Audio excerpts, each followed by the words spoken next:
মুসলমানদের মধ্যে যদি কখনো বিবাদ বিতণ্ডা মারামারি হানাহানি সৃষ্টি হয় তাহলে সেটিকে মীমাংসা করবার কথা বলেছেন।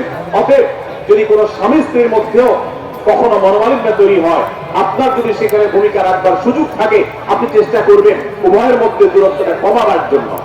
আমরা অনেকে আজকাল নামাজ কালাম পড়ি, রোজা রাখি, দাঁড়িয়ে রাখি, অনেক ভালো ভালো কথা বলি, অথচ দুজনের মধ্যে গন্ডগোল লাগলো আমরা সেখানে এক পক্ষ হয়ে আরেক পক্ষকে আমরা খেপিয়ে তুলি। পারলে অনেকে চগলখড়ি করেন, প্রত্যেক পক্ষের কাছে গিয়ে অপর পক্ষের ব্যাপারে মিথ্যা কথা বলে তাদের মধ্যে ভেজালকে আরো বাড়িয়ে দেন।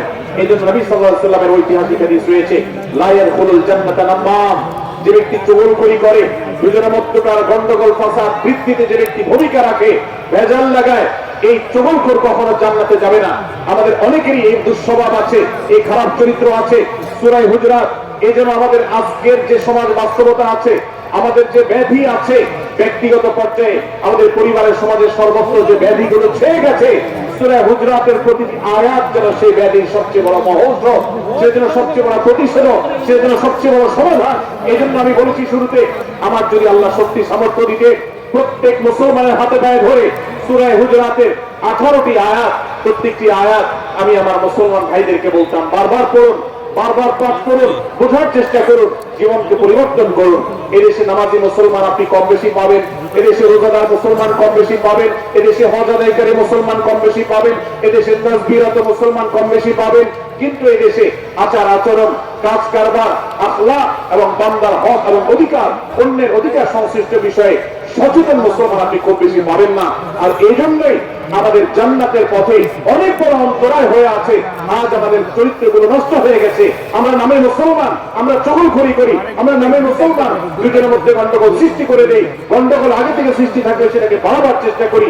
আমরা নামে মুসলমান, আমাদের শিষ্টাচার নেই, আদব নেই, লেহাজ নেই। এই জন্য সূরা হুজুরাতের প্রতিটি আয়াত আমাদেরকে শিক্ষা দেয়।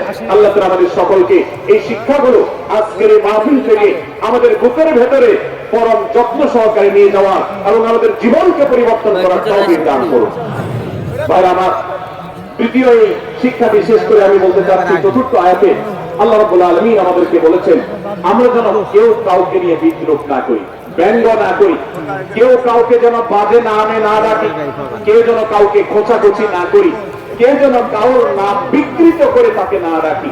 ভাই আমার, এই আয়াতকে আমি শুরুতে তেলাওয়াত করেছি। আল্লাহ বলেছেন, ইয়া আইয়ুহাল্লাযীনা আমানু লা ইয়াসখার কওম মিন কওমিন আসা আন ইয়াকুনু খায়রাম মিনহুম।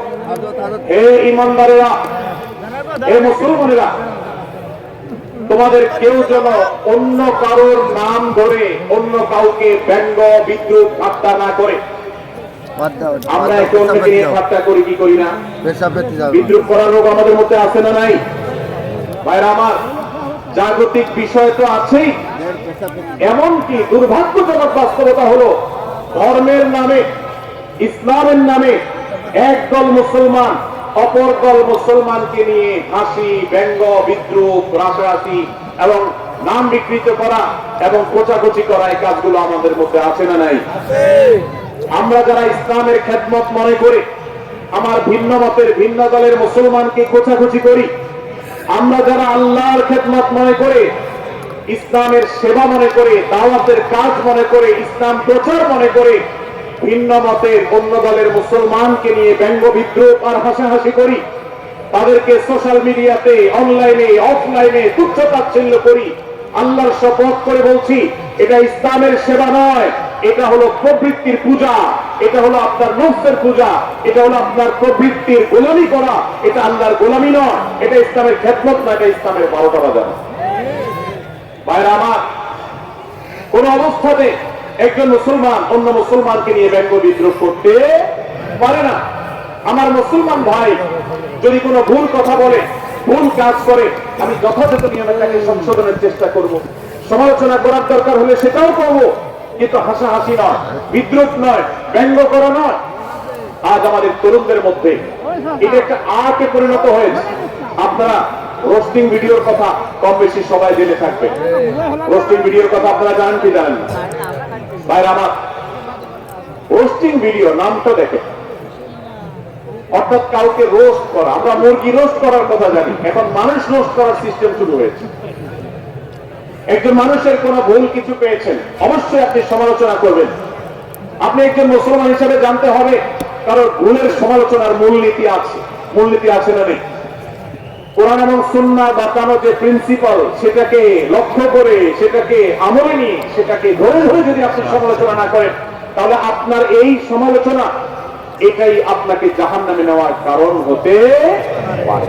ভাইরা আমার, আপনি কাউকে রোজ করার নামে, কাউকে সমালোচনা করার নামে, হতে পারে কেউ ভুল করেছে, কিন্তু সেটা করতে গিয়ে যদি তার অধিকার নষ্ট করে, আপনি সীমা ছাড়িয়ে চলে যান, আপনি যদি ব্যঙ্গ বিদ্রুপ করে হারামের পর্যায়ে চলে যান, তাহলে সূরা হুজুরাতের আয়াতের আলোকে আপনি কবিরা গুনাহে লিপ্ত হলেন।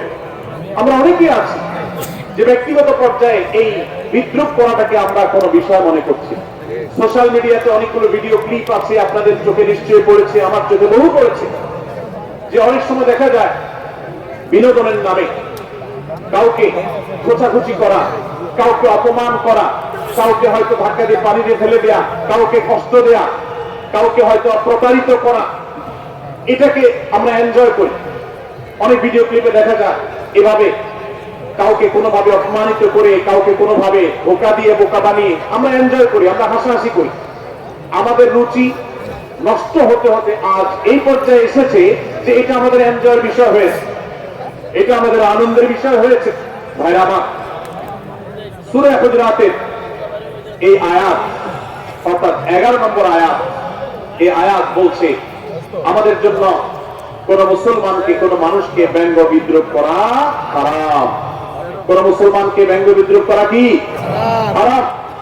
অতএব আপনি রসিকতা করে যদি কারোর সাথে ব্যঙ্গ বিদ্রুপ করেন এবং সেটা যদি তার মনে কষ্ট হওয়ার কারণ হয়, তিনি যদি সমাজের মানুষের কাছে হওয়া প্রতিপন্ন হন, তাহলে ইসলামী দৃষ্টিকোণ থেকে সারা বিশ্বের সমস্ত ওলামাদের ঐক্যমতে সেটা হারাম।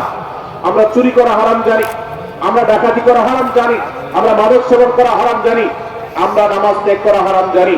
এই সমস্ত হারাম থেকে আমরা অনেকেই বেঁচে থাকি, কিন্তু আমি আমার মুসলমান ভাইয়ের চরিত্র হনন করছি, শুধুমাত্র সাধারণ জীবনযাত্রার ক্ষেত্রে করছি তা নয়, এমনকি ধর্মের নামে, ইসলাম প্রচারের নামে, দাওয়াতের নামে আমরা আমাদের প্রতিপক্ষ মুসলমান ভাইকে নিয়ে অনেক সময় ব্যঙ্গ বিদ্রুপ করি, হাসাহাসি করি, তাকে ছোট করি, তাচ্ছিল্য করি, হেয় করি, তার সম্মানহানি করি।